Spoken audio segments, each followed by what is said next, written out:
in listen-only mode.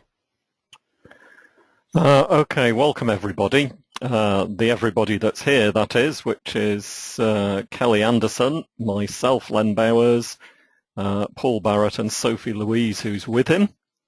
I'm sorry there's such a low attendance, especially as Paul and Sophie have put in a great deal of effort to prepare a short presentation on bad news mitigation.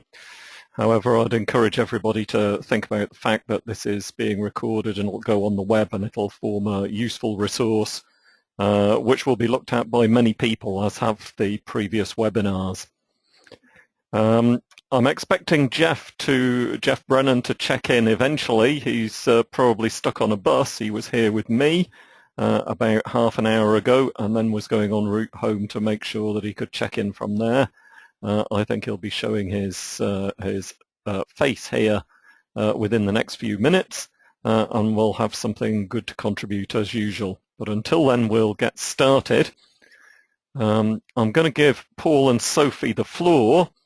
That means their microphone will be active and they can talk, and I will be manipulating their PowerPoint presentation from here. So if I start sharing my screen, which is what should be happening now,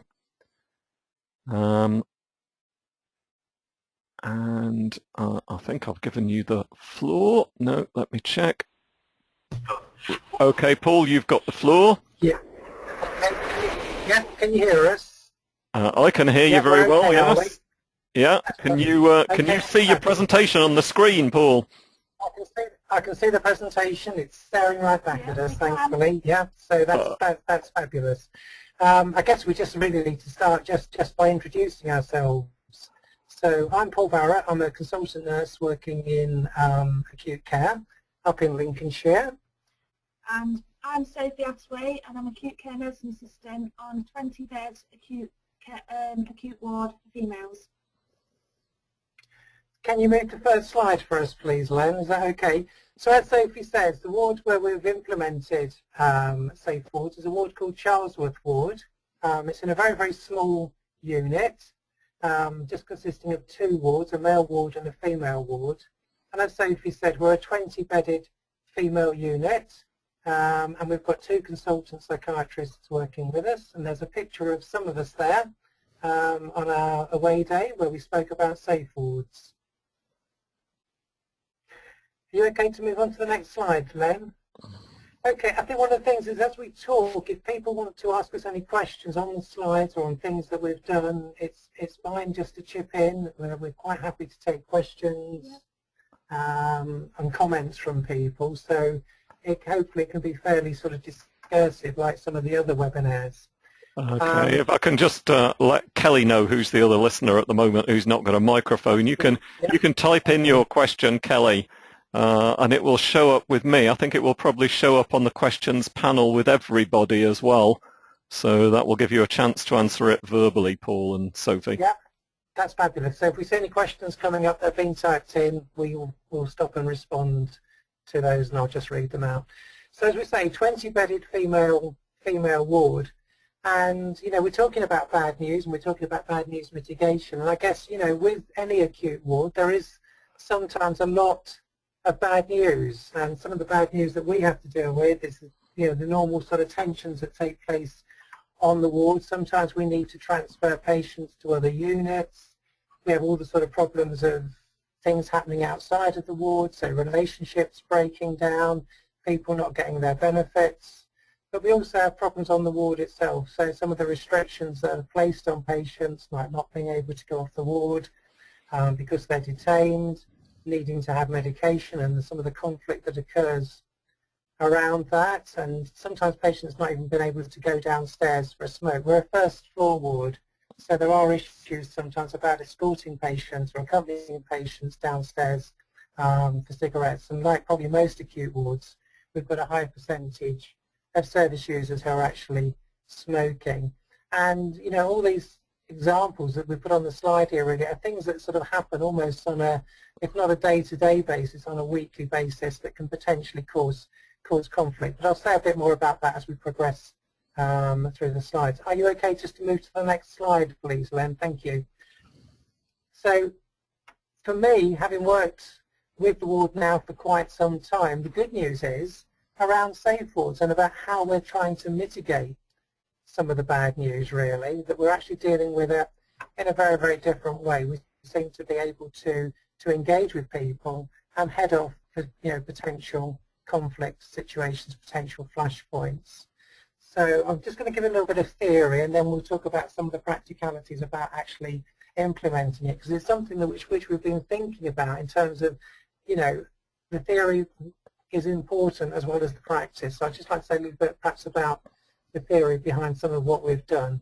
So if we can just move forward to slide 5, that's fabulous. One of the things that we've noticed when we've been using bad news mitigation is that we tend to use it in two sort of interrelated ways. We tend to use it quite proactively a lot of the time. So, for example, sometimes we can be sitting in a review meeting where we're sometimes going to have to say to a patient that they're not going to be able to go on leave, that they're not going to be able to be discharged.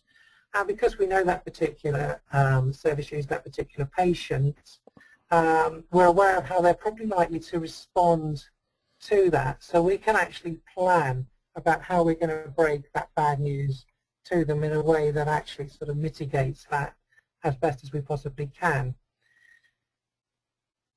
Equally, we have to sometimes give bad news, we have to actually apply the bad news mitigation in a more responsive way. This is where somebody's had news sometimes, for example, from outside. So it's something outside of our control. They may have taken a phone call from a relative, they may have had a letter come through saying their benefits have been stopped, and we have to sort of respond to that and try to, again, help to modify their emotional response to that bad news. And the two things that we think about when we think about bad news on the ward is two things. Looking at situations where bad news is likely to arise and thinking about potential signs that may indicate that somebody's actually received bad news. So if we can just move forward to the next slide, I'll just say a little bit about the situations and then just a little bit about some of the signs. So this is really relating stuff into the wider safe wards model, and I suppose I'm quite interested in the theory behind safe wards. So really we see the flashpoints occurring in 3 of the originating domains. That's the staff team and the internal structure. So some of the examples of flashpoints there are around times when we have to refuse requests. And the big one for us, I think, I don't know whether Sophie would agree with me, is often around smoking. Yeah, definitely. We have a smoking protocol that we try to apply on the unit to try and make it as fair as we possibly can. So sometimes patients might want to go downstairs for a cigarette, and we can't always facilitate that in the short term, and we know that sometimes telling them that is going to be a potential flashpoint. Observing limits is another big one for us, which is when we sometimes have to ask patients not to do things that they're actually doing, and then ask them to change their behaviour. Transfer of care or transfer of beds. Sometimes we need to transfer care to another unit. We've got another inpatient unit in our trust, and sometimes patients have to be transferred down there. That's about 40 miles away from where we are, and understandably for some patients that's bad news if they know they've got to be transferred there, particularly if they've built up good relationships with staff in the existing unit and other service users where they actually are. So that can sometimes be taken quite badly. And again, sometimes it's not even a transfer of units, sometimes it's just a transfer of bed that we have to move patients into a different room from the one that they're actually in. And I guess like probably most acute wards, sometimes we have problems with staff sickness, untoward incidences arising that actually take staff away from planned activities. We don't like doing it, but sometimes we have to plan cancelled activities. And again, I think it's fair to say, Sophie, that can give potential flashpoints. Yeah. So there's some of the ones in the originating domains, and then the regulatory structure, the external structure. This is to do with things that are outside of the staff's direct control. Sometimes things like extending detention, which is usually done by our consultant psychiatrist, changes in enforced treatment, so sometimes having to give patients medication against their will and having to break that news to them that they may have to take medication that at that moment in time they don't want to be taking. A classic example of tribunal outcomes, which of course aren't governed by the staff team, and we can influence them, but are largely governed in the final analysis by the tribunal themselves. And of course Section 17 leave, this is when patients can be given leave, they're actually detained patients, but can be granted leave to go home or to go into the grounds for periods of time. And sometimes if that's restricted for them, it can be a huge source of conflict. And finally, things that, again, that are outside of the staff's immediate control are things in the outside hospital originating domain. So this is things like relationship breakups, and we see that happening quite a lot. I think some of the tensions in relationships come to the fore when patients are admitted to an acute ward, and perhaps there's already signs that those relationships are starting to break up, but the actual final breakup happens when they're actually on the ward, and that can be devastating news for people sometimes, obviously, if they're been with somebody for some time. We also have problems with relatives, friends, family failing to come and visit patients on the ward, which again can be bad news. We sometimes get a telephone call from a relative saying they can't visit on a particular day and the patient's expecting them, and again we have to go and break that news to them. Sometimes that's not even about, it's not even about family. Sometimes it can be about some of our community colleagues because the pressures on them can't actually come to the ward. So we have samples, examples where CPNs can't attend to see a patient on the ward, and some patients take that quite badly, particularly when they've got a good therapeutic relationship. And then problems with benefits. So again, patients come into hospital often around that time. There could be problems with things like housing benefits get stopped, particularly if they're in for some time. There can be threats to their accommodation. Again, sometimes the reason people come in is because they've had problems with accommodation. Maybe they haven't been paying their bills. So again, that can be a huge issue for us. And again, people feel very threatened if they're going to lose their home. And again, that's bad news. Same with things like employment. If there's been conflicts at work with employers or with educators, we have some patients, we're a university city, we've got quite a few inpatients that come onto the ward that are actually university students. So again, that brings certain issues if they can't continue their course or they're told they've got to defer for a period of time.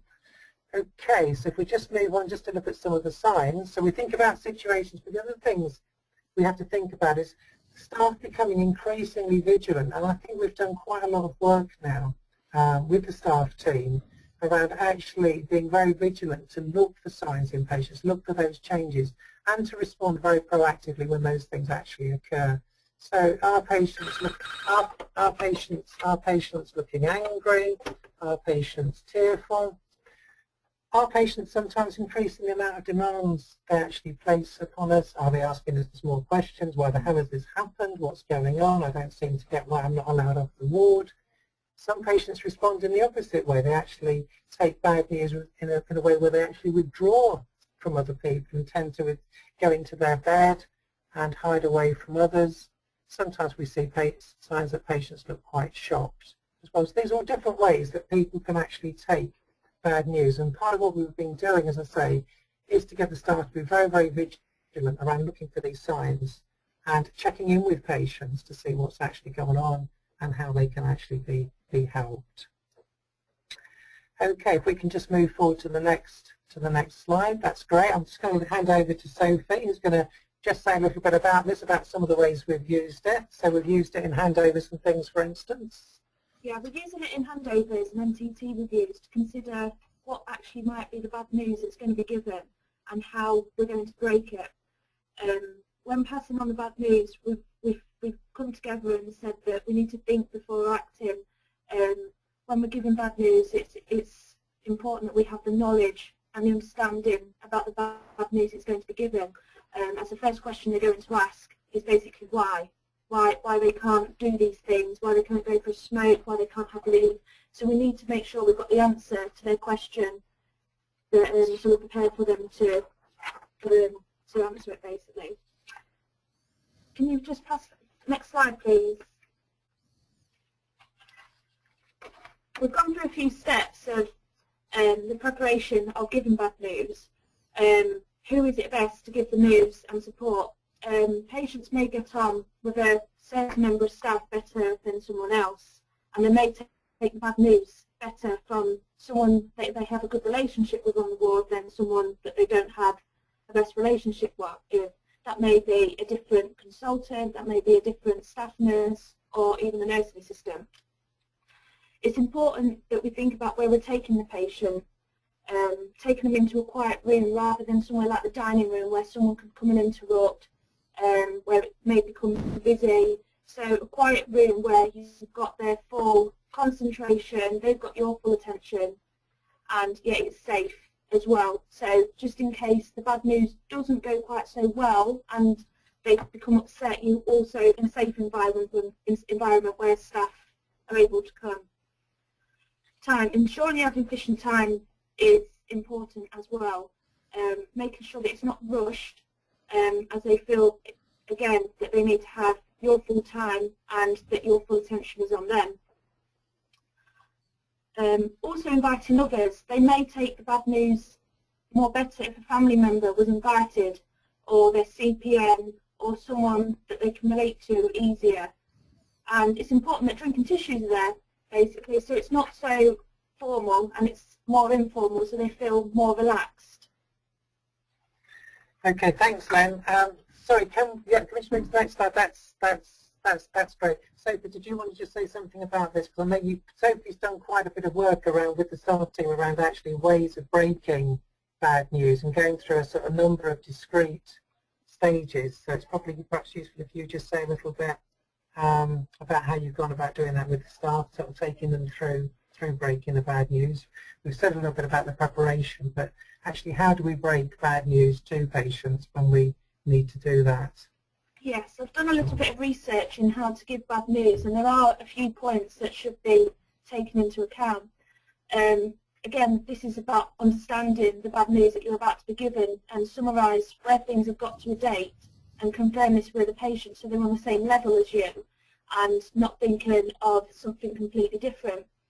And if a patient has an idea of what is about to be discussed, this may lessen the anxiety and come as less as a shock.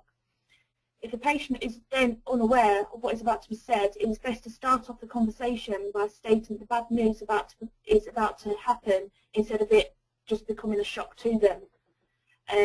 When you are given the information, it's important to make sure that it's clear in small chunks by categorising the information what you're about to be given.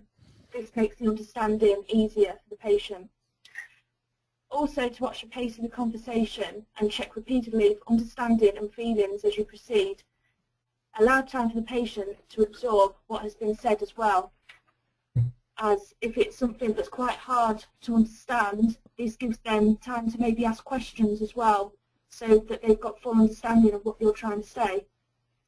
It's important that you use your language carefully as well, with regard to the patient's intelligence, culture, reactions, emotions, and avoid jargon. This makes the conversation sound more professional and actually what you know what you're on about. And also, we've found that it's possibly to involve the use of soft words and also talk down as well. We've used these a lot in giving bad news when we have given the bad news, and this really helps. Sophie, can I just ask you what giving the information clearly in small chunks by categorising the information you're giving, what does categorising mean? Yeah, I suppose one of the ways I think about this is perhaps it's not about categorising. It's about sort of what I call I call it chunk and check. I don't know where I got that from. I think I read it a long time ago in a book about sort of communication styles. So the idea will probably be then that we would give a piece of information to the patient and then check in with them around what their understanding of that actually is, and actually understand what we're actually saying. I guess the categorising part probably as well is about actually acknowledging this actually could be bad news for them. So we would actually say, and their response is an understandable, validating response. Yeah. So if the patient, for instance, starts to get a bit heated about it, I think the first thing we'd actually be saying to the patient is, given the news that we're actually giving you about this particular situation, it's perfectly understandable that you're feeling quite angry about that. Can we clarify any of the issues for you? Do you understand what we've actually said? and deal with that before we actually move on to giving further information. I think one of the things that I've noticed that happens, and I include my reflections in this as well, and I think it comes back to the point that Sophie made earlier, which is around the pace of it. I think sometimes we're in a hurry to impart that bad news to somebody else, so that we just blurt it all out. We don't actually stop and check whether the patient understands, and we don't sort of categorise what feelings they may have actually got around that before we move forward any further. So I think the worst case scenarios is when sometimes, you know, somebody's actually given a patient bad news, rushed it all out, not even given the patient a chance to say anything, and then left the room, which is not ideal. And then even, you know, it's unsurprising when the patient then sometimes absconds from the wards or becomes very, very angry, and engages in sort of more conflictual behaviour. So that's what it probably means. I don't know whether you've got a different take on that. Yeah, that's basically what it means. Also, in small chunks, by categorising the information, it could also be that you could be denying someone Section 17 and they're wanting to know the reason. So you have to explain in small chunks why that's the reason. It could be their behaviour in the last week. It could be because their risk has increased. So basically, you've got to categorise the information, and otherwise, if you say it in one piece, then it all can become a bit too much for them, and the only bit they're focusing on is the no, you haven't got Section 17, rather than reasons into this and how they're going to get it back. Okay, yeah, that all makes clear sense to me now. Do you want to carry on? Shall I move on to the next slide? Yeah, we can just move on to the next. If we can just move on to the next slide, that'll be fabulous. So some of the things that we've tried to work, as I said, going back to one of those previous slides, is around the idea of vigilance. So all the time, you know, just checking whether patients actually have responded badly, if there are sort of signs in their facial expression and their behaviour. So we're constantly checking that. And the idea of this, one of the things I think about, particularly about bad news, is it's not just a one-off, it's often not just a one-off standalone intervention. That sometimes when we give somebody bad news, they might say, okay, I'm sort of okay with that, I sort of get it, but can still feel quite despondent or quite distressed by that. So one of the things that we try to do is to say that you need to go back to the patient again and keep checking in with them regularly. So if they're taking it bad or they seem to have taken it okay, either way, we would still go back to that patient again a little bit later on and check in with them again. And one of the things that I think we've made huge strides with, and I've really noticed this on the ward since we've been doing this, is that what I call festering. So patients sort of going away after having bad news, staying in their sort of bed, hiding away from other people, sort of building up where they're becoming sort of more and more agitated, and then sometimes becoming quite explosive. So we've avoided that because we've been having these regular check-ins with patients. How do you feel? Do you need me to go back over this again? Do you need some more time to talk about it? You know, it's actually helped to head off, I think, you know, conflict situations. And as, you know, Sophie's already clearly said, and, you know, I do struggle sometimes with the categories of safe wards interventions because they're not isolated. They all seem to go, you know, hand in glove with each other. So soft words, calm down, you know, talk down, all these seem to go very, very neatly with mitigating bad news. So they all seem to sort of fit quite nicely together and align quite nicely together. Okay, if we can just move on, I think, to the last couple of slides, if that's okay. Sophie's just going to say about some work she did with service users to actually do some work with them around bad news mitigation. Yeah, I got together with a few patients that I knew had received bad news recently and asked them how they felt they could cope with bad news and what they do. And basically this is what they've come up with. They said that they go off into their own rooms sometimes and listen to music so they can reflect, and also arts and crafts, go for a walk, and one-to-one time. I think that's really important. I think after bad news has been given to a patient, that one-to-one time has been allocated to that patient immediately after, so that any questions can be answered. One of the ones that came to me really that they said was ask, is going up to staff and asking what they can do. So it's important that our activities and advice are available on the ward at all times, really, so that they have got something to do if they need a coping strategy to deal with the bad news. Yeah, and just sort of picking up on that one, again, one of the things that I've noticed has changed in the staff team since we've been implementing safe wards is the way that the one-to-one time is actually being used. So again, patients would sometimes come to a member of staff and say, I've just had some really bad news, or we would notice that they were distressed and they would be asking for time. And we'd often say to them, oh, we'll talk to you a bit later on. We'll see you a bit later on. I'm a bit busy at the moment. I can't see you right now. I'll actually talk to you, you know, give me 20 minutes. And then, of course, that 20 minutes inevitably turns to half an hour, you know, 40 minutes, an hour goes by, and the patient's, again, in this sort of quite festering state. Now, one of the things I think has changed is that when patients are actually distressed and they seem to have received bad news, that the nursing team now respond much more immediately in the moment and will actually say, let's go away and have a bit of a talk now, and actually get somebody else. So the busyness stuff tends to get put to one side, and the staff actually focus on something which I think is a core acute nursing skill, which is actually being with people. And I don't know if you just heard what Sophie just said. That's actually taking the patient away rather than actually talking to them through the office door, which is probably one of the most helpful, unhelpful things that we sometimes did in the past. So taking the patient away almost immediately and just giving them that gift of time seems to make a huge difference. It's a thing the patients say almost comes as number one, I think. Is it fair to say, Sophie, I agree. From the feedback I've had?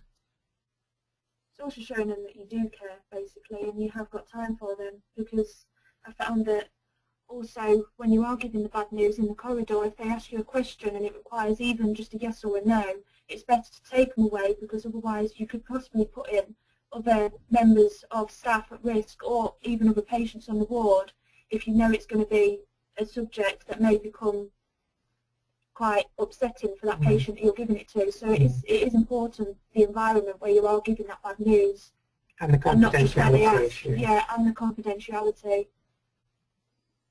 Okay, if we can just move forward to slide 13.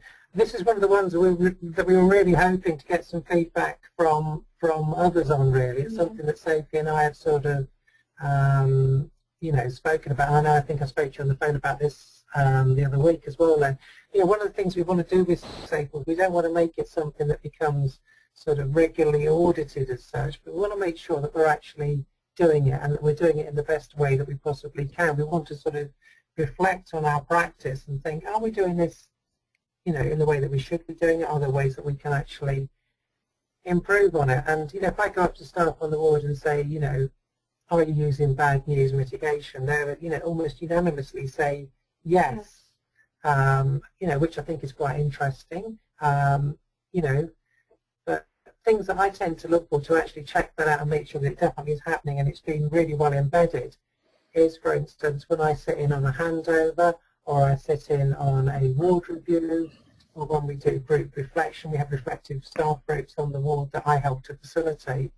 You know, are we discussing bad news mitigation and those things? So when patients are going to be given bad news, is it actually being discussed, and are we discussing it within the context of bad news mitigation? Do our records actually suggest that bad news mitigation was deployed? So, for instance, if we look through a service user's record to find out, you know, what's been happening with them, can I see references in there where staff will say, you know, patient X had some bad news, you know, perhaps, for example, the breakup of a relationship, and was taken to one side and bad news mitigation used with good effect? Do we see those sort of things in the notes? And I think most importantly for me is the last one, which is the patients themselves. Are the patient service users actually providing us with feedback that staff are actually using bad news mitigation? And it's really interesting because I spoke to somebody who had been an inpatient on the ward quite recently, and she'd been on the ward a couple of years previously, and this was a completely unsolicited comment that she actually made to me. She said how much the ward had changed since she had last been there, and how the staff actually seemed to have time for the patients, how they were much more aware, much more emotionally intelligent around changes in her demeanour when she was feeling quite bad sometimes, and how they very, as Sophie's already said, how they very proactively engaged with that process. So I think we are doing it, but it's just what we're interested in. Are there other ways that we could actually be seeing and evidencing that we're actually using bad news mitigation? And I think we've got a final slide, Len, if that's okay. That's great. Just some concluding thoughts, really. And I guess this, for me, ties in with the whole ethos of Safe Wards, that, you know, I think we have to sometimes think about when we're sometimes giving patients bad news, do we actually need to be giving them bad news? Can we sometimes be giving them good news? Is it sometimes that we're, you know, telling them about pointless rules or making, you know, demands on them that, you know, are actually not that helpful to them, not that therapeutic, and saying no to patients sometimes when I think requests can actually be met or approximated. And, you know, it's sometimes like the conflicts we have around smoking that Sophie was talking around. Sometimes you may be able to say to a patient, you know, or negotiate with the team to actually say, well, the patient can go down, but they're going to have to go down perhaps with 2 members of staff rather than just go down with 1. We can't facilitate that as much, but it's some approximation of what they may want. And I think I've seen that actually heading off, is it fair to say, Sophie? Yeah. It's headed off conflicts on the ward. Patients have taken it far better, but we can at least approximate what they want. And I think, you know, the idea is here that all the time we need to be sensitive and actually invested in our patients' well-being. And this is the big change for me and the staff team. That sensitivity, like that service user said, that the staff are always looking out for signs that people may be in a state of, distress or agitation. And it's about the linear side of this, the longitudinal. So it's not just about what you do in that immediate moment. It's this idea of going back to the patient and really making sure that they've actually worked through their responses to the bad news and not sort of really letting up the nursing interventions until that's actually been done. And I think that's something, again, that we've already started to do, that we've become quite sort of encultured in doing. So that's it. I don't know if people have got questions, whether you've got other questions, Len. We're happy to take any, but equally, you know, if people can help us at all with our quest, particularly around this idea around how we can evidence it and make sure that it's definitely always being used in the most effective way, that would be really, really useful as well. Okay, I'm going to ask Jeff and Kelly whether they've got any questions, and Kelly has posted an immediate question down there. She's asking, have you noticed a reduction in incidents since using bad news mitigation? Well, I have to say, anecdotally, we're just following up now with our PCC, the checklist. So we're just doing our sort of post-intervention checklists. But anecdotally, certainly the number of instances, and the staff are unanimously saying this to me, you know, the ward has changed as a response. So anecdotally, yes, and I'm hoping probably in 2 or 3 months' time, when we've done that protracted period, to actually say very, very clearly the number of incidents, untoward incidents, has certainly gone down. I don't know, Sophie, do you want to say something? It was nice to hear feedback because we, as you know, we've got a male ward on the unit as well. And when our attack alarms do go off, they have to respond. And I'm not sure if you heard when you attended our meeting about Safe Wards, Len, that the I remember that, yeah. Actually said that they're not having to respond to our ward as much anymore. And I do think that is because staff are becoming more sensitive and aware to our patients' needs. Okay, Jeff has got his hand up, so I'm going to turn you on, Jeff. Jeff, you can talk. Thanks, man. Can you hear me? Yeah. Yes, we can hear you, Jeff. Great. First of all, sorry, I came into the thing late, but that was an amazing presentation. Really, really good. I think it kind of confirms to me that you're going to take it to another level, and that some of the questions you ask, or you probably can't answer them, and you're going to discover them as you go along. I was just thinking about your evaluation. And I was wondering about that model of the patient who comes back, because that's probably a good source of data, you know, the kind of mystery shopper kind of feedback. You know, you've been here before, you come again. tell us your feedback, and then getting that kind of thing. And the other thing I was thinking of other people, like I don't know whether you've got independent advocates or whether they could go round and ask your patients, you know, have they noticed the difference, whether you could incorporate them in, because I think you're right to move away from the audit culture. But yeah, I thought that was really interesting feedback. But yeah, I just wanted to say that was. I'm sorry I missed the whole thing, because that was gold dust, really. That was really excellent. Well, it's all being recorded, Jeff, so you get a chance to listen to it on the YouTube channel. Good. One other thing, I guess it's the using software in the middle of bad news mitigation. I think that's what I mean by the type of organic kind of putting them together, and I think you kind of said it as, you know, that's very interesting, and obviously something that we could ask other people. Are they noticing that, you know, one of the ways to do bad news mitigation is to then think software is in the middle of it? Yeah, I think that's interesting, because we said they just seem to go, for us, it seems very hard to sort of, you know, demarcate very clearly between some of the interventions, because we would use those other bits with them. And again, where patients may have taken, you know, bad news and they're quite distressed, you know, it may well be that we use some calm down stuff with them as well to help them to work through. As I say, the thing for me is about helping them to work through those feelings. That's what's really important.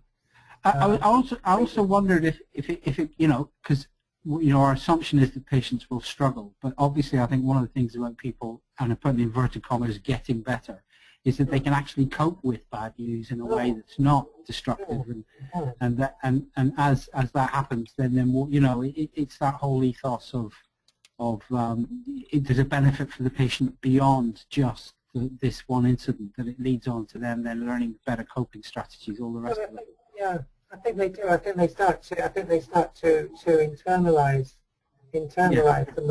some of that stuff, and I think we would see that process happening with a lot of our service users.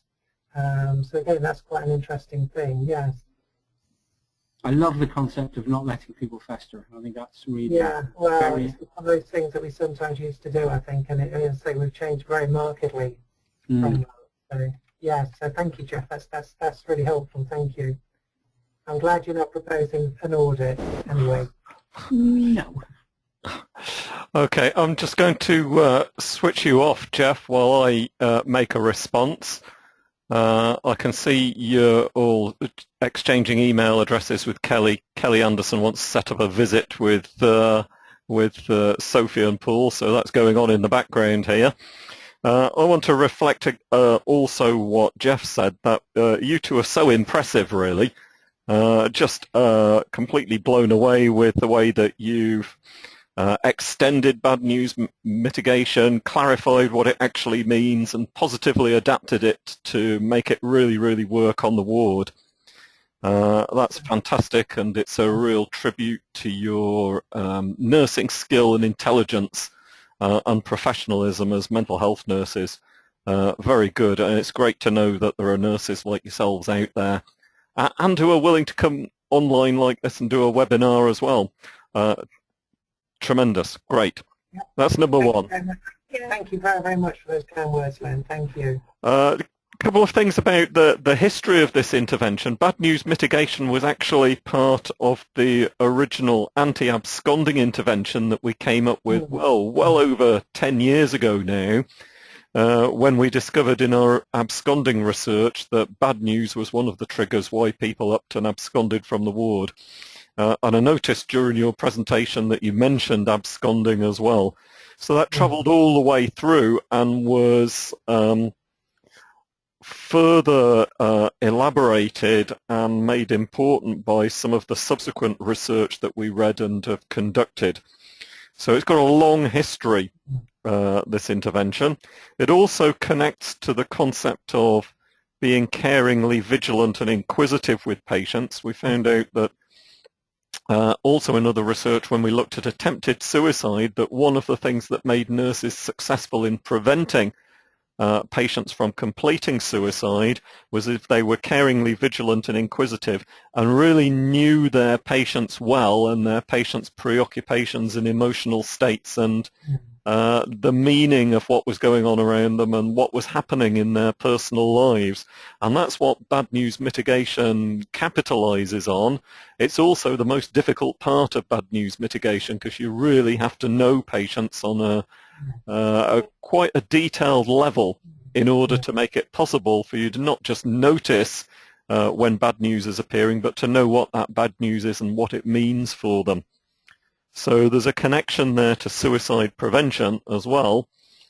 And I suppose a further connection to some of the things we've discovered when we've interviewed ward nurses, particularly when we used something called the 5-minute speech sample. This is when we've taken nurses to one side and given them a name of a patient and just asked them to talk about that patient for 5 minutes. Now, many nurses are indeed able to know patients well enough to talk about them for 5 minutes, but some of the people who we've interviewed have been horrified to discover how little they actually know about patients. It's a common mental health nursing boast. We know all about patients. We spend 24 hours a day with them. We know them so much better than do any other profession, and yet actually when we're put on the spot sometimes we don't know as much as we think we know.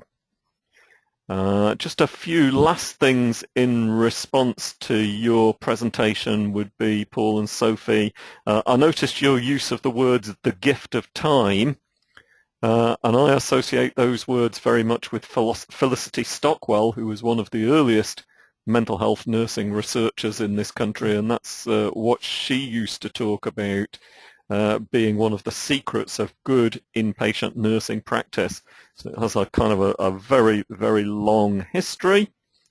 And lastly, perhaps some ideas about audit.